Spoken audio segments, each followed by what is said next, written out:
पण आज आपण खास AC स्लीपरने प्रवास करणार आहे. मम्मीसाठी ती बरी पडेल. आता बघूया आपल्याला एक्सपिरियन्स येईल. चल आली.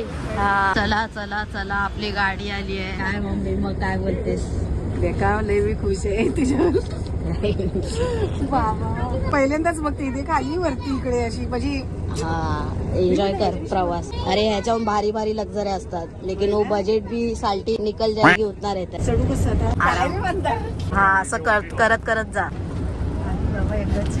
कसं वाटतंय? मस्त भारी. आणि मम्मी हाऊस द एक्सपिरियन्स कसा आहे? एक्सपिरियन्स बापरे. मी इतक्या वर्षामध्ये मी गेली गावी म्हणजे कुरळला माझ्या माहेरी सासरी.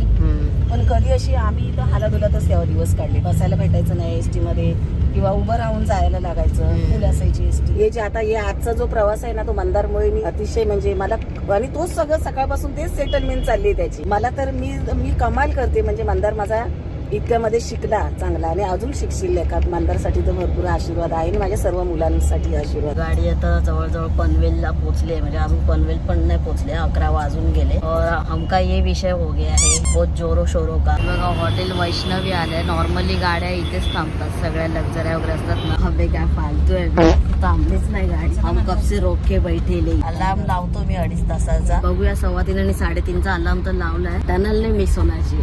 अलार्म लावलाय देखते बिकते.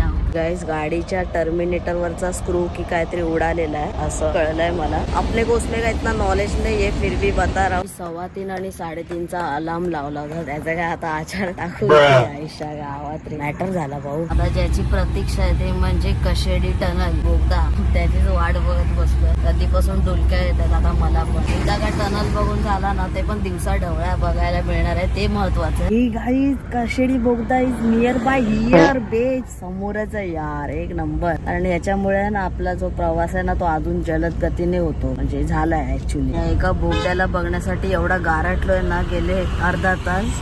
खतरनाक पद्धतीने गारटलोय. बोगदा देख के रेंगे माँ की साल्टी गेली तरी चालेल भाई. बघा काही समोर दिसतोय का तुम्हाला? एक नंबर.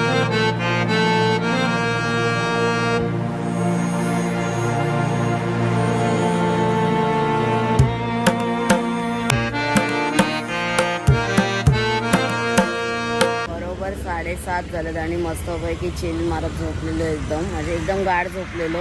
त्यात मम्मी ए भाऊ जायचंय काय काय झालं सत्यानाश अख्या झोपेचा. वेलकम टू द तुरळ गाव. करवंद बघितले आता इथे मागे रस्त्यावरती. वो आएंगे अपन दोस्तों इधर नीचे. रान मेवा की दिल में मेरी अट्ठा.